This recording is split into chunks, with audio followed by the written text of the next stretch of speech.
Hello, good morning guys. So, dami kanina tao rito. So, mabuti nakaraos na tayo. So, mga ano yun, nagdala ng unit for repair. Tapos may mga nag-check ng unit, bumili. Tapos, eto sa client namin, kukwento ko sa inyo. Kay Sir Henny Boy. So, ang kwento nito ng kay Sir Henny Boy, bumili sa amin to. All out to, itong unit na to. So, kumbaga, from scratch talagang built. Transmission, engine and everything, cooling system. After a month, nabaha si sir. So sabi ko, sir, dali mo sa akin yan.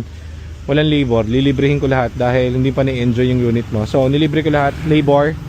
Binayaran lang niya, nagpalit kami ng bagong transmission ulit dahil lumubog to.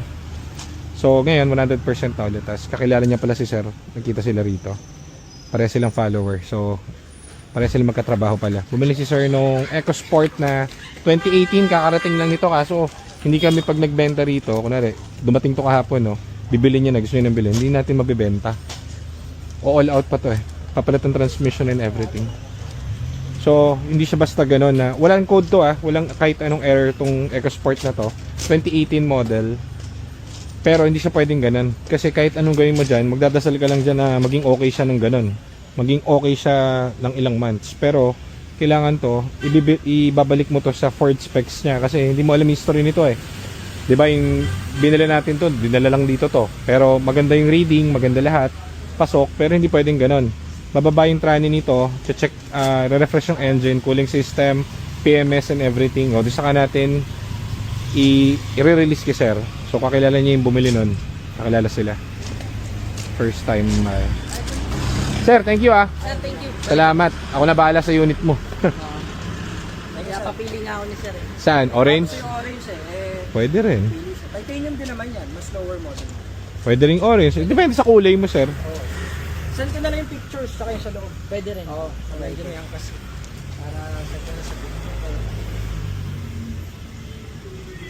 Ryan? Sir, Ryan? Sir, thank you. Ingat, sir. Ingat, sir. Message na lang. Si Sir Jan, kakilala nyo, biruin mo guys, small world.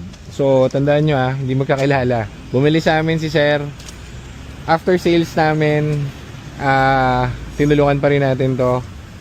Matagal na guys, dati pa. So, kaya andito yung unit niya kasi, lumubog. So, ngayon, finish na yung kotse niya.